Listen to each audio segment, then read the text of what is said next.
So hi! Welcome and welcome back to my YouTube channel, and for today's tutorial, ituturo ko sa inyo kung paano nga ba mag-inquire ng maternity benefits sa SSS. But first, kindly subscribe to my channel and don't forget the subscribe button and bell to notify you for my new updates. And if you want to learn more, just keep on watching and let's start!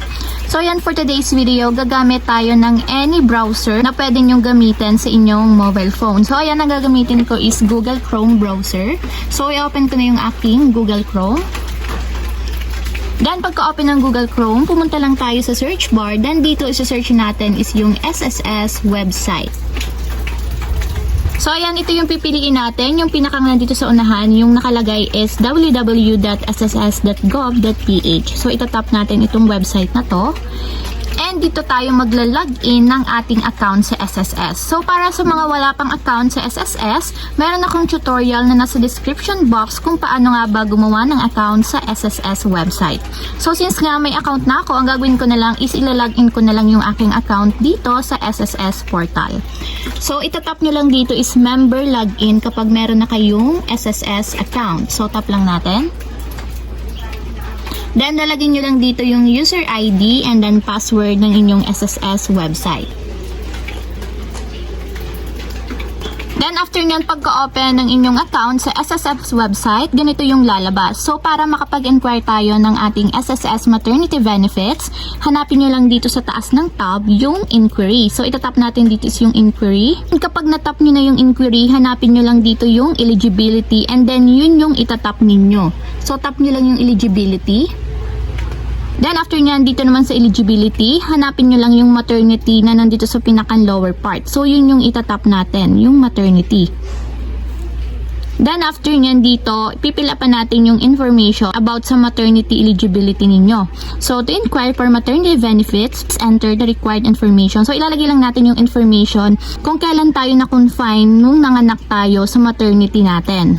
So, confinement start. So, for example, maglalagay ako nung February 10. And then, delivery date, kung kailan nyo dineliver yung inyong baby. So, lagay nyo lang din dito. For example, is nung 11. So, yan kung makita nyo, confinement start is February 10, 2024. And nag-deliver date siya nung February 11. So, delivery number is ilalagay nyo dito kung pang ilang anak nyo na yung i-claim nyo ng maternity benefit. So, for example, is unang anak nyo. So, lagay nyo is 1. So, for example, is pangalawang anak. So, lalagay nyo is 2. So, kung pangatlo, so 3 ang ilalagay. So, for example, is unang anak lang siya. So, 1 yung ilalagay ko.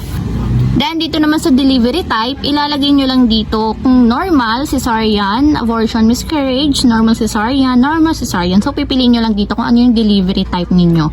So, pipiliin ko na lang is normal. And then, kapag okay na, na-fill upan nyo na yung information, itap na natin dito yung submit. So, ayan, kung makikita nyo may lumabas dito, so ipunta lang natin dito sa pinakang baba. So, hanapin nyo yung maternity benefit na column. So, i-zoom out natin and tingnan nyo dito sa pinakang dulo. So, kung may makikita nyo, amount of benefits. So, ang na-coverage natin is 24,500. So, ulitin ko, depende ang inyong maternity claim kung magkano na yung pinakang total na naihulog nyo sa SSS. So, depende yun sa laki ng hinihuhulog ninyo monthly. So, kung mababa lang ang naihuhulog nyo monthly, hindi ganun kalaki yung makukuha nyong maternity benefit sa SSS. Pero kung naka-maximum naman yung inihuhulog nyo, ibig sabihin, naka-maximum din yung ibibigay nilang maternity benefit sa inyo. So, ang alam ko ngayon is pinakamalaking maternity benefits is 70,000. So, sa akin ang nakalagay is 24,500.